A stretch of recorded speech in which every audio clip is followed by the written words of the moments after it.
اعوذ باللہ من الشیطان الرجیم بسم اللہ الرحمن الرحیم ناظرین و سامعین السلام علیکم ورحمۃ اللہ وبرکاتہ۔ ناچیز مسلم نقوی توحید پوڈ کاسٹ کی طرف سے حاضر خدمت ہے۔ یہ ہمارا سلسلہ آج ایپیسوڈ 9 ہے، اس میں ہم رسول اسلام صلی اللہ علیہ وآلہ وسلم کی زندگی، جس میں ہم ہجرت کی طرف جائیں گے۔ میں مولانا شمشاد ڈبجی صاحب کو السلام علیکم۔ وعلیکم السلام ورحمۃ اللہ۔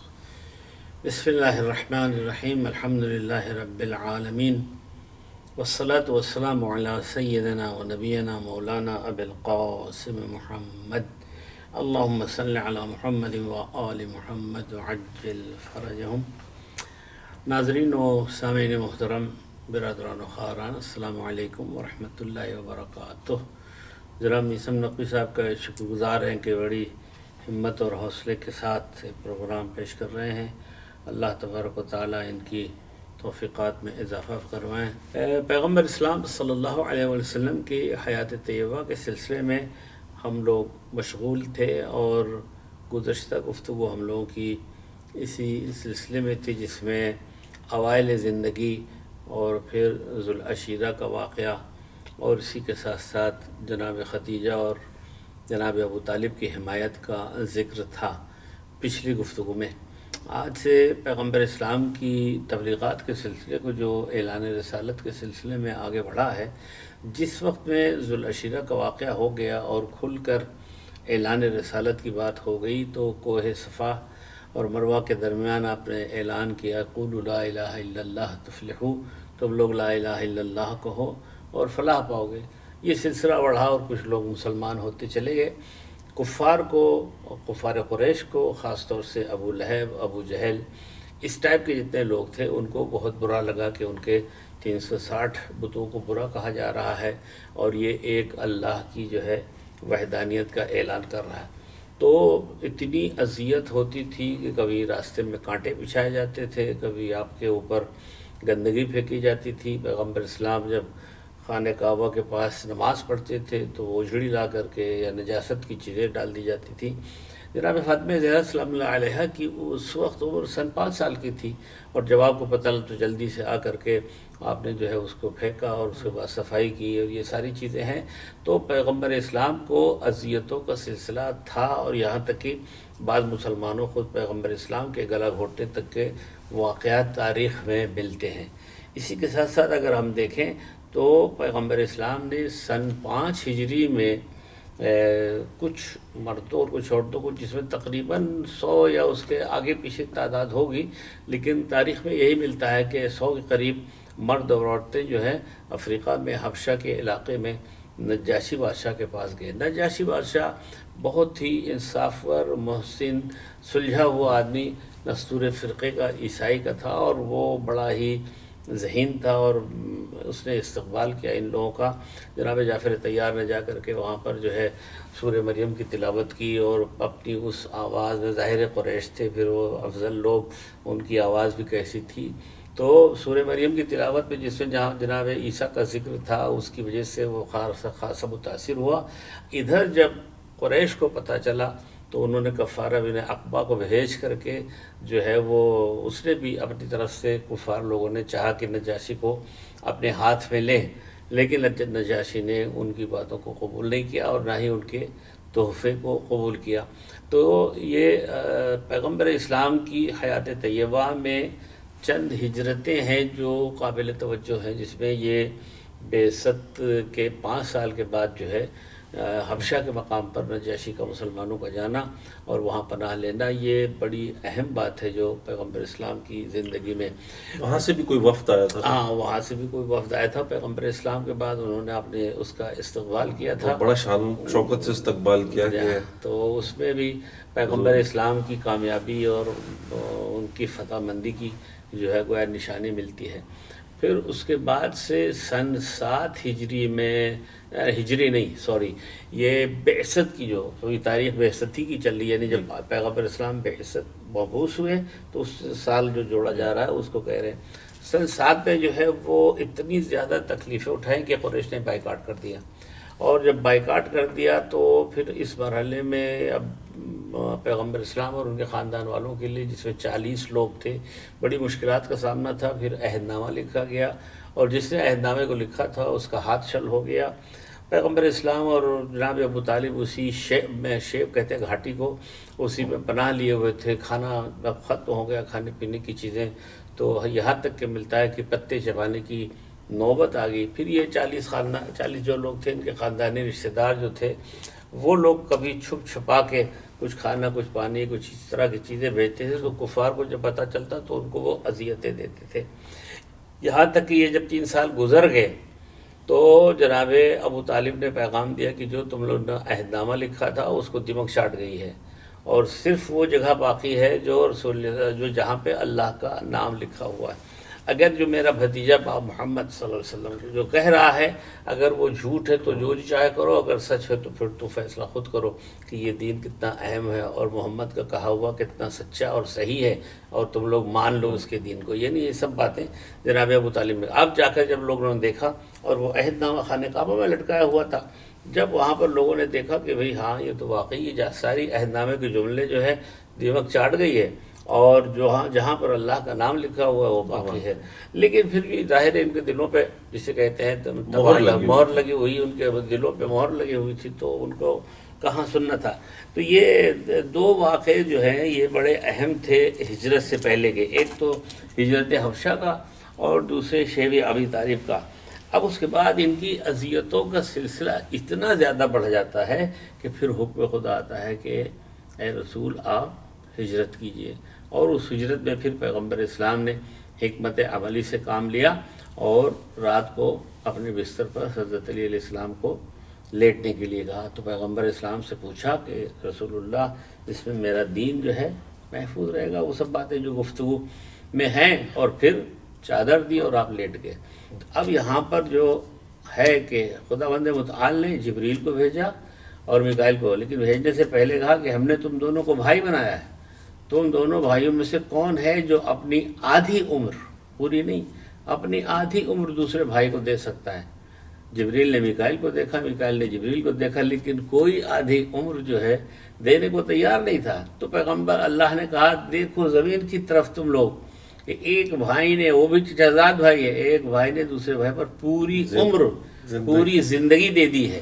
اللہ یعنی بے خوف و خطر. تو بے خوف و خطر. تو اس وقت پھر کہا اچھا اب تم لوگ جاؤ ان کی حفاظت کے لیے. تو سران جبریل اور بائنتی میکائیل. تو وہاں پر آ کر کے جبریل نے کہا بخن لک یا ابن ابی طالب، اے ابو طالب کے بیٹے تمہیں مبارک ہو. یہاں پر یہ ہے کہ اللہ تبارک و تعالیٰ تم پر فخر کر رہا ہے ملائکہ کے اوپر، یباہی علیکم الملائکہ، ملائکہ پر.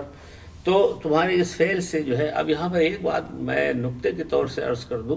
کہ اگر ابو طالب میں کوئی فضیلت نہیں تھی، اگر ابو طالب مسلمان نہیں تھے، صاحب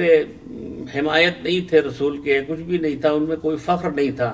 تو جبریل جیسے فرشتے کے زبان پر یبنا ابی طالب کہنے کی کیا ضرورت تھی؟ یہاں پر تو صرف کہا جا سکتا تھا اے علی تم کو مبارک ہو. لیکن ابو طالب کا بیٹا کہہ کر کے نہیں، ابو طالب میں بھی کوئی فضیلت جو اس کا بیٹا یہ کام کر رہا ہے، اور واقعی ایسا کام کہ باپ نے بھی حمایت کی ہے رسول کے لیے اور بیٹے نے بھی کی ہے. لیکن خیر، تو اور بھی روایات میں ملتا ہے شبہ رسول اللہ علی، رسول اللہ نے چادر دے کے علی کو اپنی شبیہ بنا دیا. اور یہی بات ہے کہ وہ کفار جو پاؤں دیکھ کر کے، ان کے نشان دیکھ کر کے پہچانتے تھے کہ ادھر سے فلاں آدمی گزرا ہے، وہ رات بھر سوتے رہے اور یہ پہچان نہ سکے کہ علی سو رہے ہیں یا پیغمبر سو رہے ہیں. چنانچہ جب صبح ہوئی ہے اور تاریکی پاؤ پھٹا تو درانہ جب گھسے گھر میں اور چادر ہٹائی تو دیکھا علی. کہا وَأَيْنَ محمد کہاں ہے؟ تو کہ تم نے ہمارے ذمہ ان کے کیا تھا کہ ہم ان کے بارے میں تمہیں بتائیں، ہوں کہیں. تو پھر وہ شرمندہ چلے گئے. اب اس میں روایات تفصیلات ہیں کہ پیغمبر اسلام نے رات میں وہ سورہ قرآن کی جو آیت ہے وَمِنَ النَّاسِ مَن يَشْرِي نَفْسَهُ ابْتِغَاءَ مَرْضَاتِ اللَّهِ، جی ہاں یہ نازل ہوئی ہے، اور اس پہ جو ہے بڑی فضیلت ہے مولا کائنات کی اس میں، جو اپنے رسول کے بستر پر سوئے ہیں. اور من الناس من یشری نفسہ ابتغاء مرضات اللہ، جو اپنے نفس کو اللہ کی مرضی کے لیے بیچتے ہیں. تو تو اب آپ دیکھ سکتے ہیں کہ کون ایسی چیز ہے دنیا کی اور جہان کی، جنت ہو، جہنم ہو، آسمان ہو، زمین ہو، کوئی بھی چیز علی کے جان کا مقابلہ نہیں کر سکتی تھی، ورنہ یہاں پر اس کا ذکر ہوتا۔ اور یہاں پر مرضات کا ذکر آ کے جو دوسری جگہ سورہ توبہ میں وہ رضوان من اللہ اکبر، اللہ کی رضا جو ہے وہی سب سے بڑی ہے۔ تو علی نے نہ اپنی جان کے مقابلے میں جنت کو لیا، نہ آسمان کو لیا، نہ زمین کو لیا، نہ عرش و کرسی کو لیا، بلکہ رب کی رضا کو لیا کہ جہاں پہ اللہ راضی ہے وہیں پر ہمارا کام ہے۔ تو ہر مرحلے پر مولا کائنات نے جتنا بھی کام کیا ہے وہ رضا الہی کے لیے کام کیا ہے۔ تو مختصر یہ ہے کہ وَجَعَلْنَا مِن بَيْنِ أَيْدِيهِمْ سَدًّا وَمِن خَلْفِهِمْ سَدًّا فَأَغْشَيْنَاهُمْ فَهُمْ لَا يَبْصِرُونَ۔ یہ آیت پڑھتے ہوئے سورہ یاسین کی، اور جناب رسول خدا ان کے اوپر جو ہے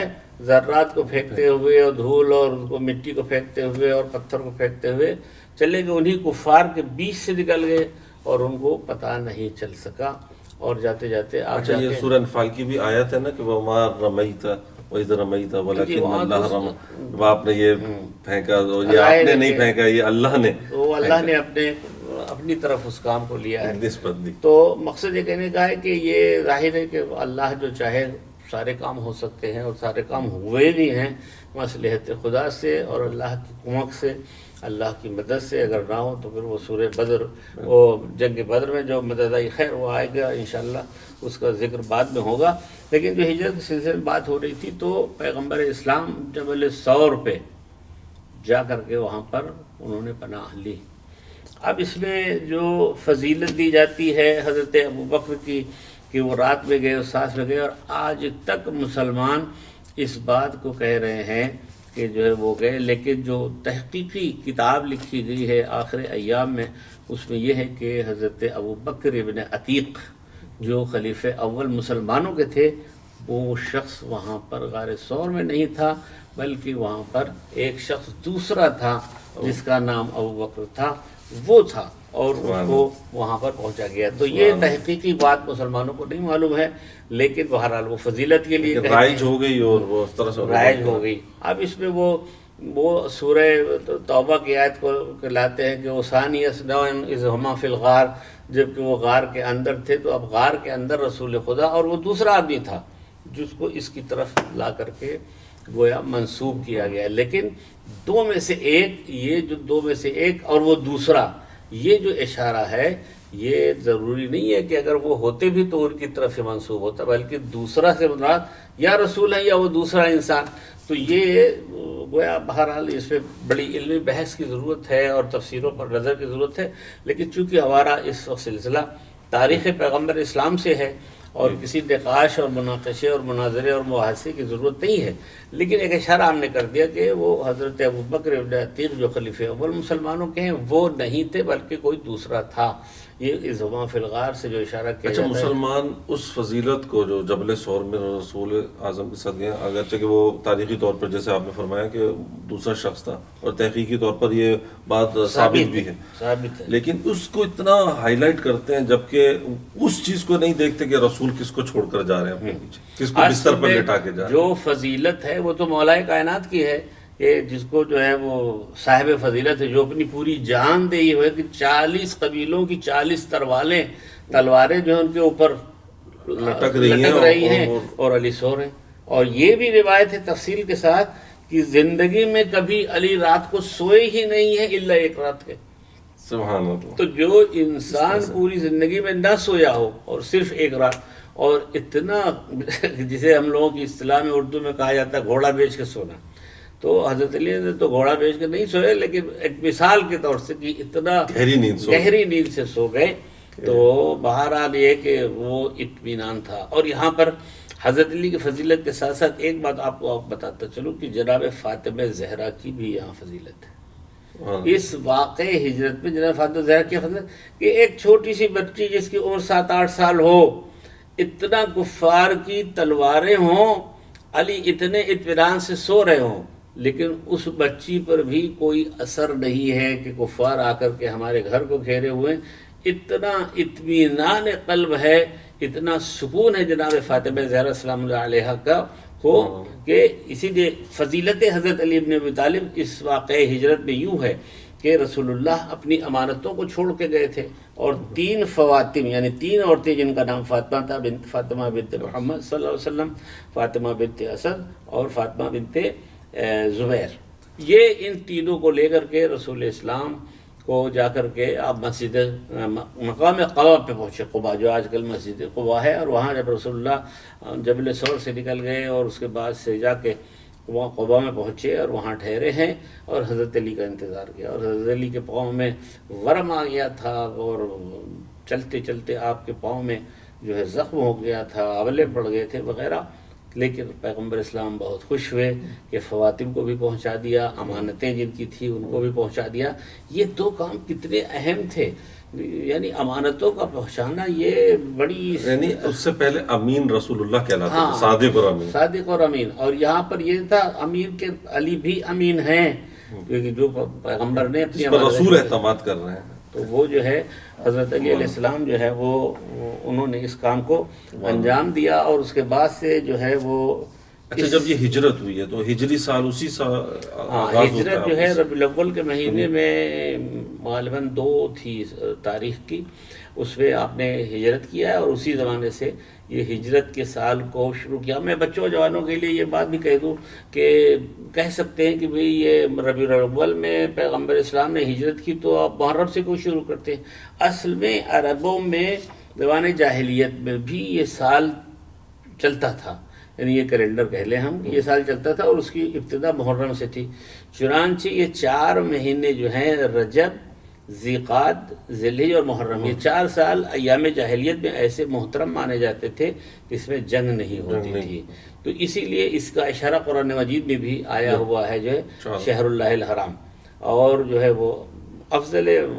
ماہ جو ہے وہ تو رمضان المبارک ہے۔ خیر، تو مقصد یہ کہنے کا کہ ہجرت جو ہے ربیع الاول کے مہینے میں ہوئی ہے، اور سال جو شروع ہوتا ہے وہ محرم سے شروع ہوتا ہے۔ لیکن اسلامی تاریخ جو ہے وہ ہجرت سے شروع کی جائے، جیسے ہجرت کیونکہ اسلامی کیلنڈر ہی ہجرت پہلے ہجری سے، ہجرت کے بعد سے شروع ہو رہا ہے، لیکن رسول اعظم جیسے ان کے 30 برس 40 برس پہلے سے وہ ہیں، اور ان کی وہ جو زندگی ہے، تو اسلامی تاریخ مسلمانوں کو کہاں سے شروع کرنی چاہیے؟ اب آپ دیکھیے کہ اگر واقعی آپ سوچیں کہ مسلمانوں کو کہاں سے شروع کی جائے، تو میں تو کہتا ہوں کہ عام الفیل سے شروع کرنا چاہیے، کہ جس سال پیغمبر اسلام کی پیدائش ہوئی ہے، یا